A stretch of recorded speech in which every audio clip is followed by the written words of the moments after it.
নমস্কার প্রিয় শ্রোতা বন্ধুরা, তিয়াশার গল্পের বৈঠকে আপনাদের সবাইকে স্বাগতম।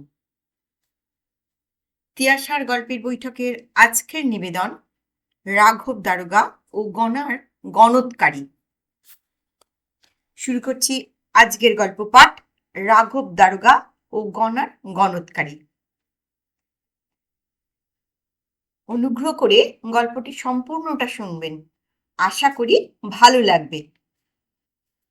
থানার সামনেই জেলা বোর্ডের রাস্তার পাশে বিচিত্র জিনিসের দোকান। এই ছোট্ট শহরে বদলি হয়ে আসার পরে রাঘব দারোগা প্রথমে কেমন মুষড়ে পড়েছিলেন। কলকাতা থেকে এত দূরে চাকরি করতে আসা এক ঝকমারি, কিন্তু উপায় তো নেই। পুলিশের চাকরি, ডিউটির কোনো মা বাপও নেই, যখন তখন দৌড়তে হয় চোর ছ্যাঁচড়ার খোঁজে। কি কপাল করে যে পুলিশের চাকরি পেয়েছিলেন তা ভগবানই জানেন। এভাবে বাইরে বাইরে চাকরি করার জন্য বাড়ির সঙ্গেও তার সম্পর্কটা কেমন জোলো হয়ে গেছে।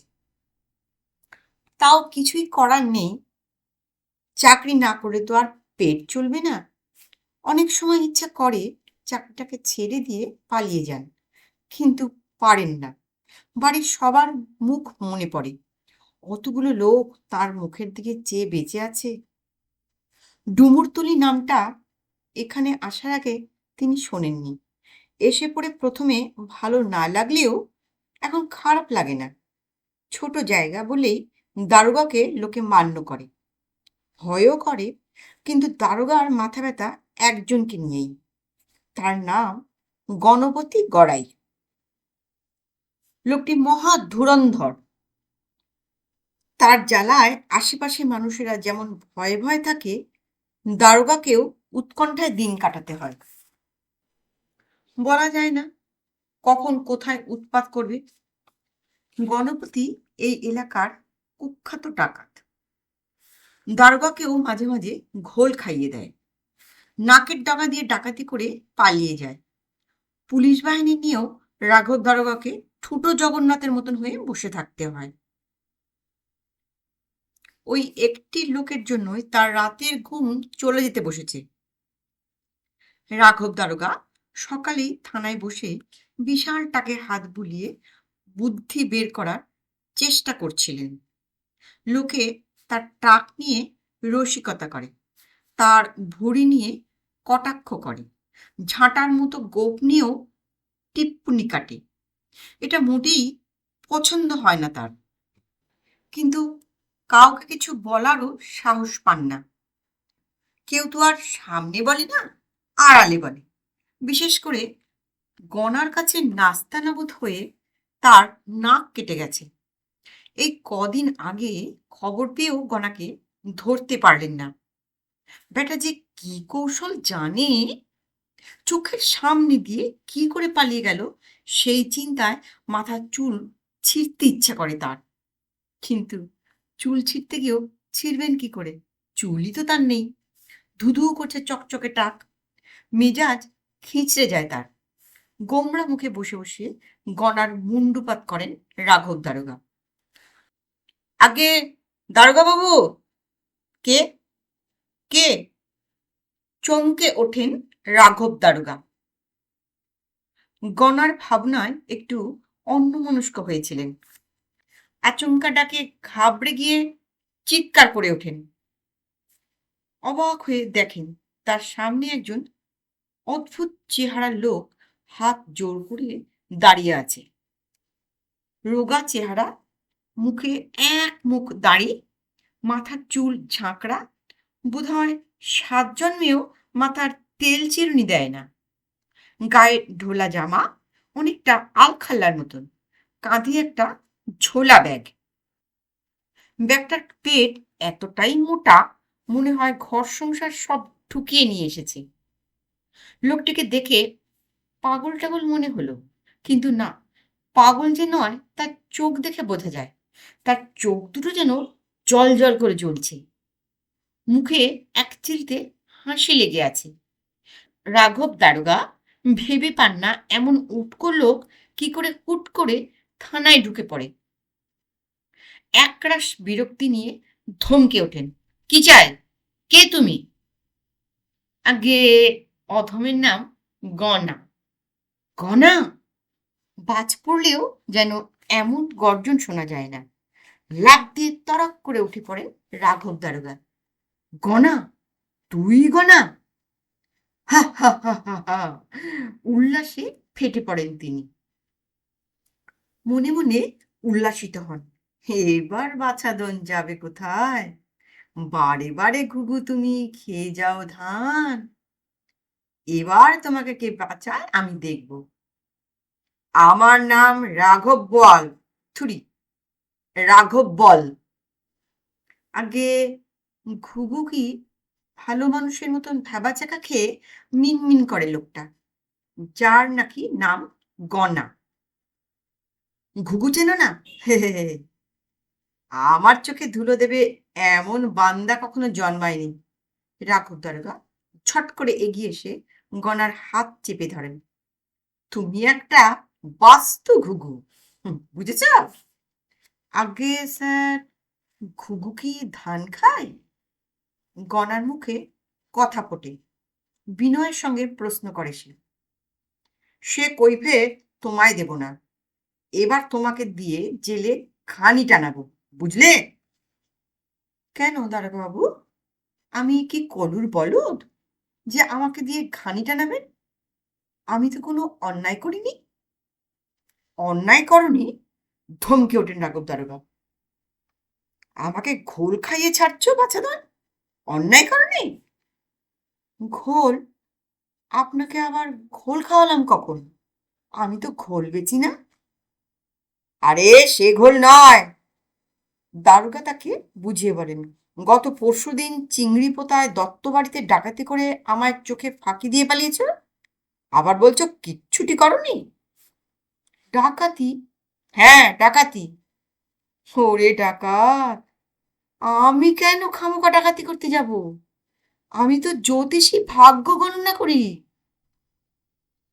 আমাকে নিয়ে কেন মিছিমিছি টানাটানি করছেন হুজুর? আপনার কি টানাটানি করার লোক নেই? মুখ সামলে কথা বলো, আমি তোমাকে টানতে যাব কেন? রাঘব দারোগা একটু নরম হন। তুমি তো নিজে যেচে থানায় ঢুকেছ, কেন ঢুকেছ? আগে হুজুর, আমি তো ভাগ্য গণনা করি, ভাবলাম আপনার ভাগ্যটা একবার দেখে যায়। গনা বিনয়ের সঙ্গে বলল, আপনার দিনকাল তো ভালো যাচ্ছে না। কি? আমার দিনকাল খারাপ যাচ্ছে? ক্ষেপে উঠলেন রাঘব দারোগা। কে বলেছে আমার দিন খারাপ যাচ্ছে? আমার দিন কখনো খারাপ যায় না, বুঝেছ? তা বুঝেছি, তবে কিনা স্যার গত পরশু চিংড়ি পোতার দত্ত বাড়িতে গনা নাকি আপনাকে নাকে দড়ি দিয়ে ঘুরিয়েছে। অ্যাঁ? কি বললে? আমাকে নাকে দড়ি দিয়ে ঘুরিয়েছে গনা? হুঁ, একটু অপ্রস্তুত হন রাঘব দারোগা। কে কে কে সব বলছে? সবাই বলা বলি করছে। সবাই বলা বলি করছে এসব কথা? তাই তো শুনলাম দারোগাবাবু।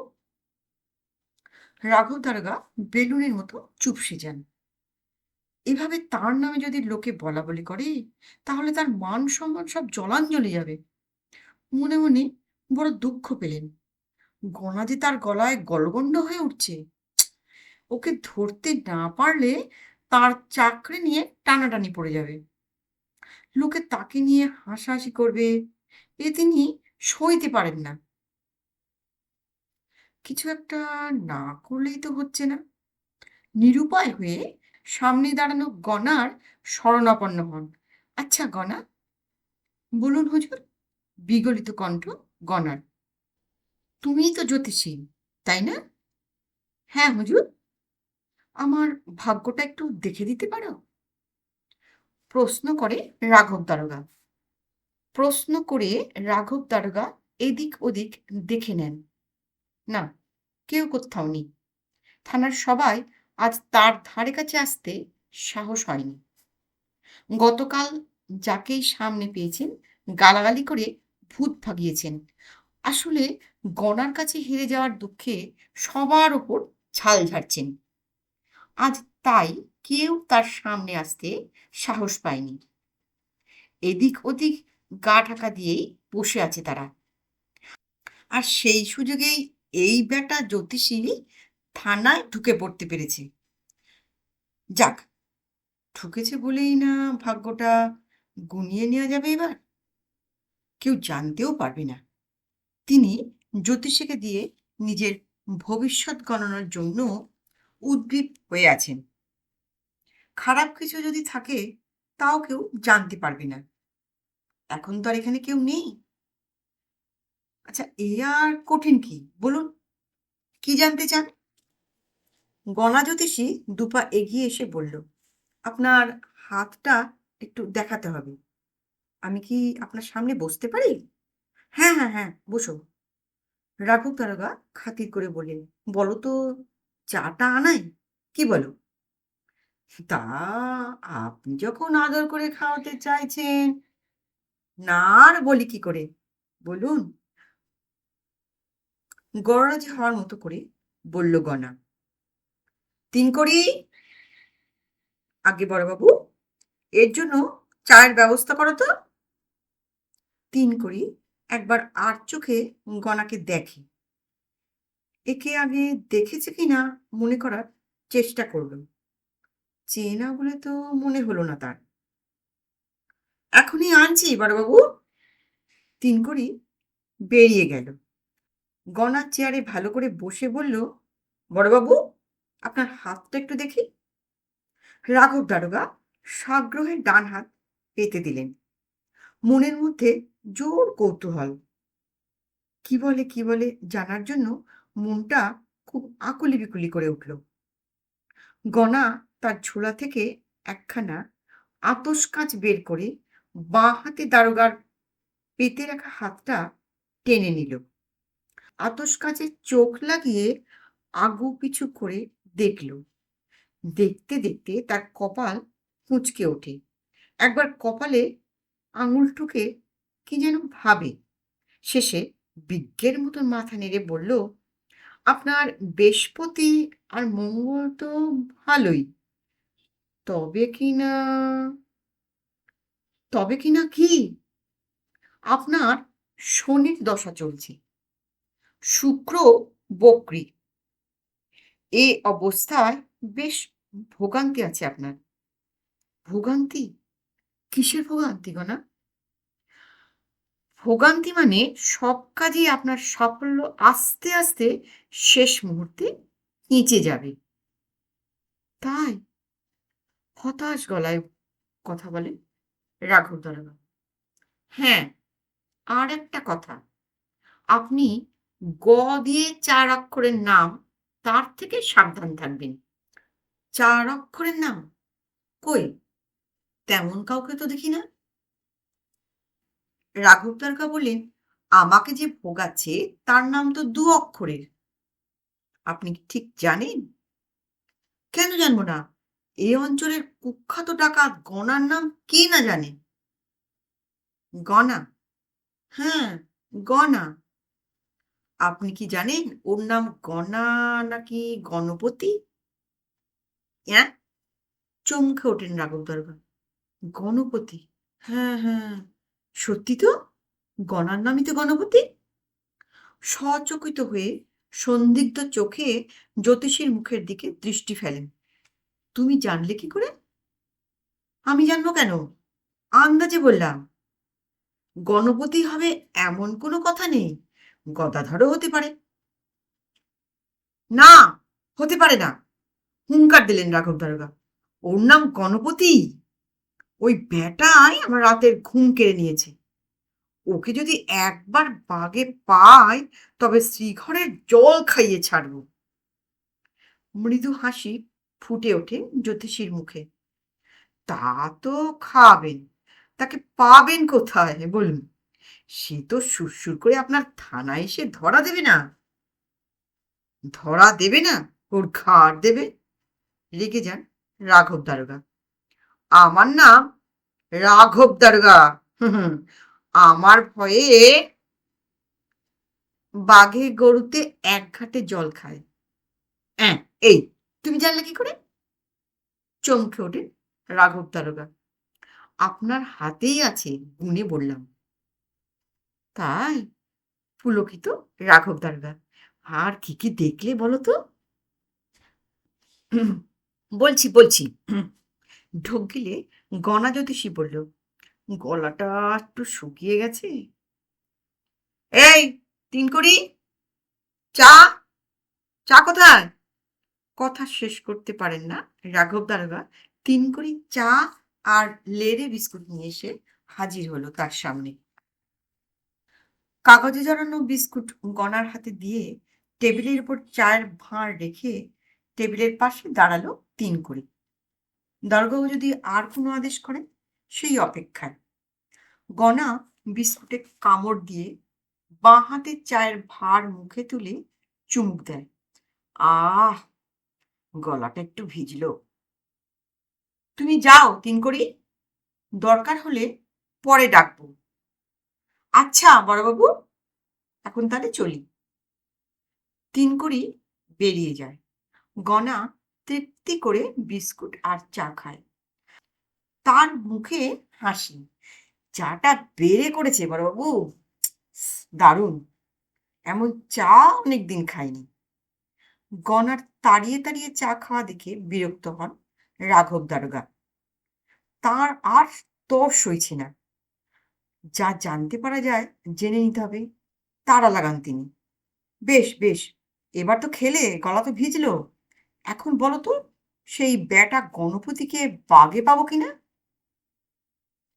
গনা রাঘব দারোগার হাতটা ঘুরিয়ে ঘুরিয়ে দেখল। বিজ্ঞের মতো মুখ করে বলল, বড়ই বিপত্তি দেখছি। বিপত্তি? কিসের বিপত্তি? ওই লোকটা থেকে আপনার ভোগান্তির শেষ হয়নি এখনো। সামনেই একটা ফাঁড়া আছে। আপনার প্রাণ সংশয়েরও ভয় আছে। হ্যাঁ, বলছো কি? আমার প্রাণ সংশয়ের ভয়? হ্যাঁ, সেই রকমই তো রয়েছে হাতে। তবে বৃহস্পতি আপনাকে আড়াল করে আছে। এই যাত্রায় আপনি বেঁচেও যেতে পারেন। তা কিভাবে ভাড়া কাটবে? রাঘব দারোগার প্রশ্ন। দেখি আপনাকে একটা বিপত্তারিণীর কবচ দিতে পার কিনা। এ কবচ হাতে থাকলে যমও আপনাকে ছোবে না। কবচ? এমন কিছু কঠিন নয় বাবু। কাল স্নান করে শুদ্ধ হয়ে কালো সুতো দিয়ে কোমরে পড়বেন, বিপদ কেটে যাবে। গনা তার ঝোলা থেকে একটা কবচ আর সুতো বের করে দেয়। এর জন্য আপনাকে 5 শিকে দিতে হবে। আর আপনার কাছ থেকে পয়সা নিতে ইচ্ছা করে না, কিন্তু দক্ষিণা তো না দিলে কবচের কাজই হবে না, তাই। আবার দক্ষিণা? তো দক্ষিণা কত? দক্ষিণা 200 টাকা বড়বাবু। 200 টাকা? রাঘব দারোগা টাকার অঙ্ক শুনে চমকে ওঠেন। তা তো দিতেই হবে দারোগাবাবু, কাজ নিতে হলে তো খরচ করতেই হবে। আপনি না চাইলে? ঠিক আছে ঠিক আছে, তোমার টাকা আমি দিচ্ছি। দারোগা পকেট থেকে টাকা বের করে দেন। এতে সত্যি কাজ হবে বলছো? হবে না মানে? আমার এ কবজ অব্যর্থ। আপনি পড়েই দেখুন না, 1 সপ্তাহেই ফল পেয়ে যাবেন। 1 সপ্তাহের মধ্যেই ফল অবশ্য পাওয়া গেল। এই ঘটনার 5 দিন পর রাঘব দারোগা খবর পেলেন পাশের গায়ের নন্দী বাড়িতে ডাকাতি করতে আসবে গনা। আগে থেকেই খবর পেয়ে রাঘব দারোগা পুলকিত। এবার বাছাধন যাবে কোথায়? এতদিন খুব তড়পেছ, এবার বিপদ তাড়নের কবচ তোমাকে হিড়হিড় করে টেনে আনলো থানায়। এই আনলো বলি। থানায় সাজু সাজু রব পড়ে গেল। কিভাবে কোথা দিয়ে অ্যাটাক করা হবে তারই জল্পনা কল্পনা চলতে লাগলো। দেখতে দেখতে দিনটা এসে গেল। সেদিন হলো শনিবার। তার উপরে অমাবস্যা।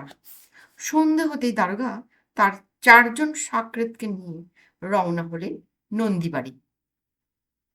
মনে বেশ ফুর্তি এসে গেছে। কোমরে বিপত্তারিণীর কবচটা একবার হাত দিয়ে দেখে নিলেন। গনার খেল আজ খতম না করে ছাড়বে না। ভাগ্যিস গণা জ্যোতিষী ঠিক সময় এসেছিল। জ্যোতিষীর নামটা মনে হতেই একটা খটকা লাগে।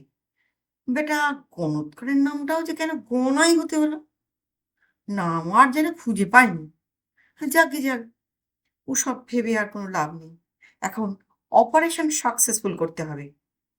অন্য কোনো কথা ভাববার সময় নেই। নন্দীবাড়িতে ঢুকেই কেমন ধন্দে পড়েন রাঘব দারোগা। তাই তো, এখানে এত লোক কেন? তবে কি গণা ইতিমধ্যে হামলা করে দিল?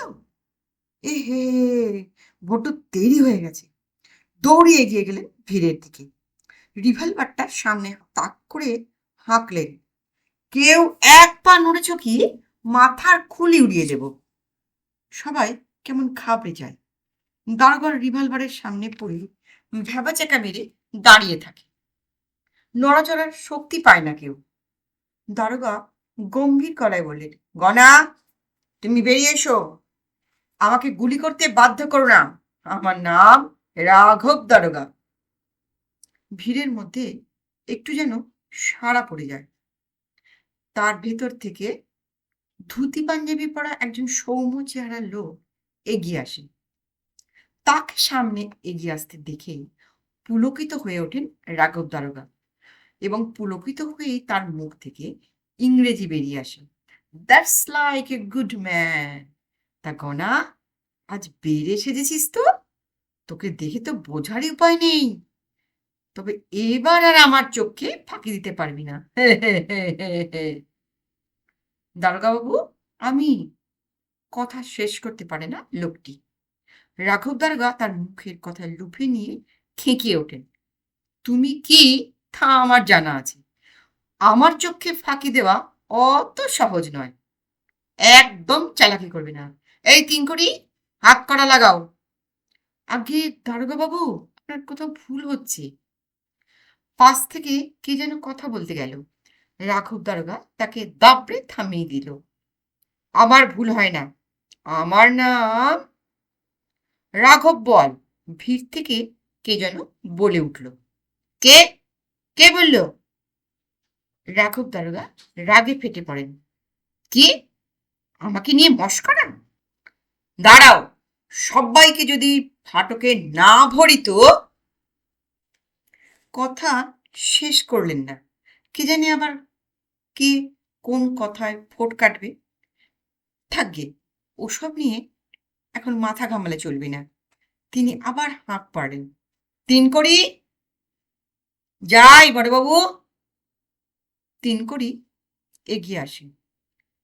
এবার সত্যি বেগতিক দেখে সৌম্য চেহারার ভদ্রলোক বললেন, শুনুন দারোগাবাবু, আমার নাম যদু নন্দী। এটা আমারই বাড়ি। হ্যাঁ, যদু নন্দী? অবাক হন রাঘব দারোগা।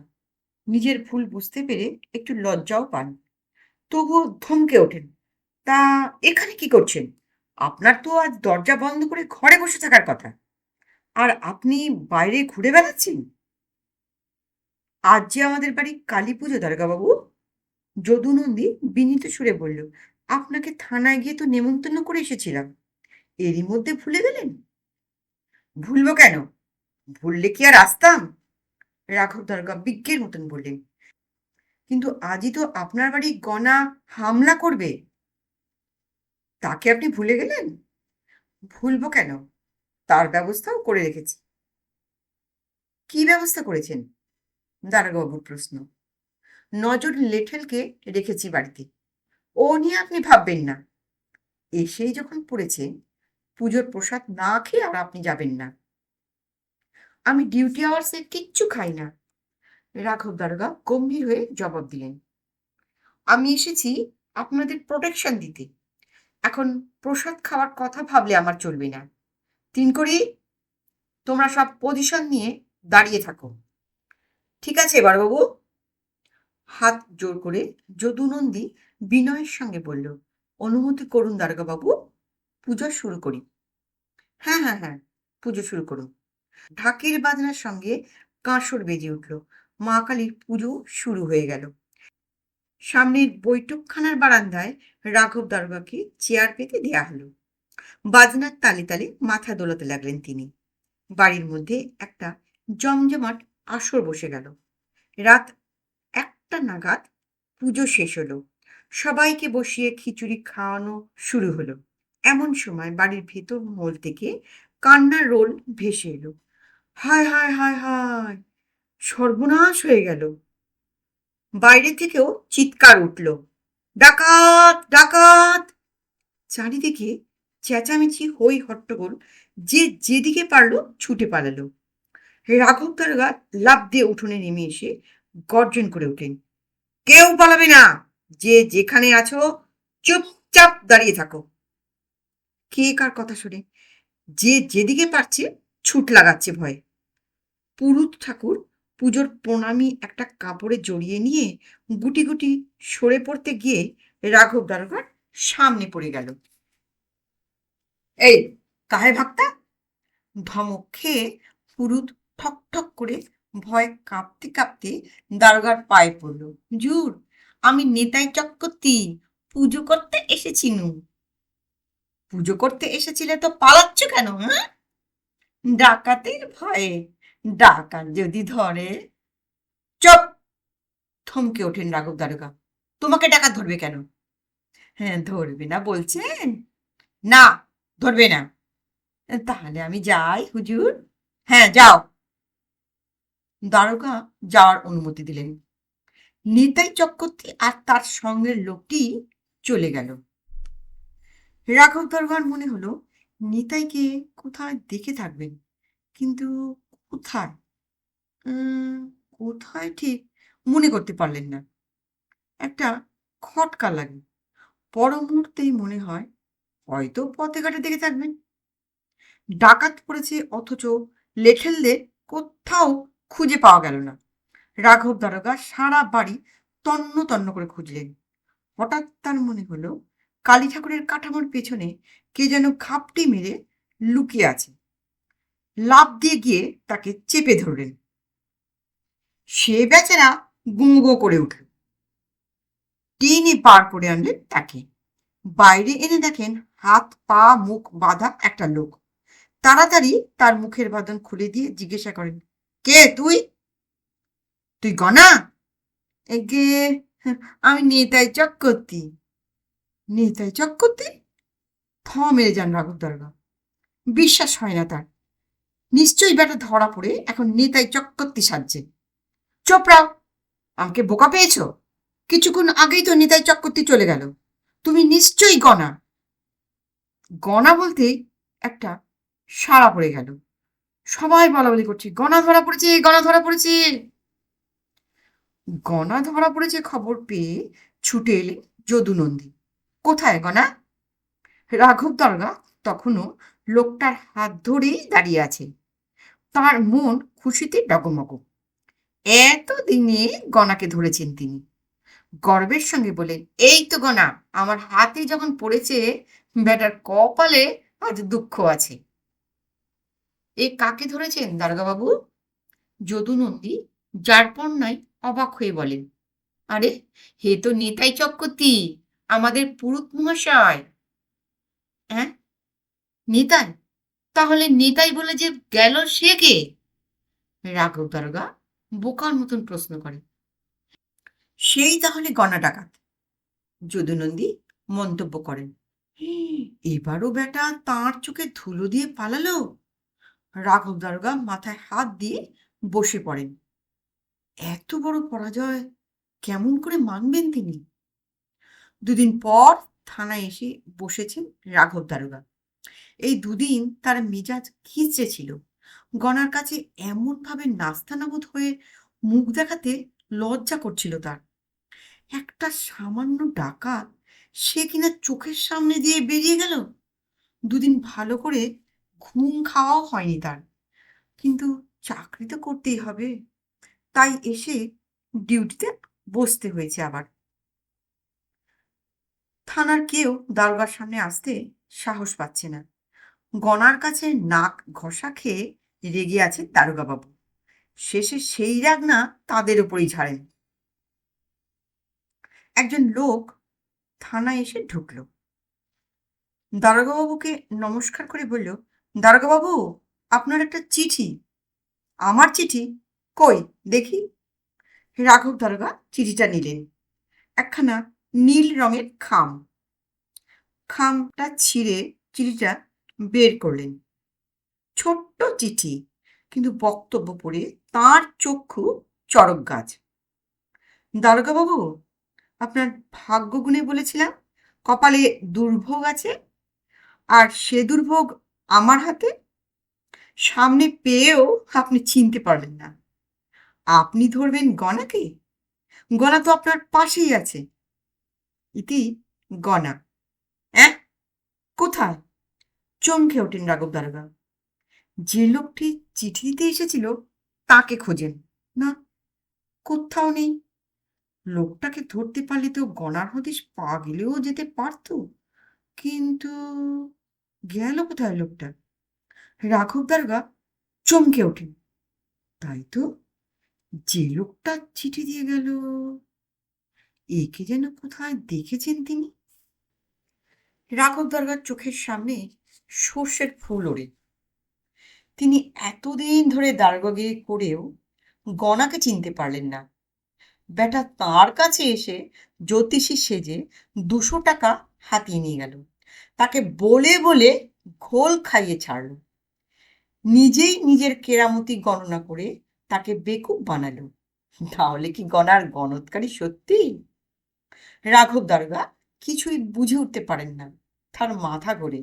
নিজেকে ধাতস্থ করে চেয়ারে মাথাটা হেলিয়ে দেন, মানে মনটাও এলিয়ে দেন। নমস্কার। গল্পটা কেমন লাগলো? গল্পটা যদি ভালো লাগে অবশ্যই লাইক করতে ভুলবেন না। আর আপনাদের গুরুত্বপূর্ণ মতামতের অপেক্ষায় রইলাম।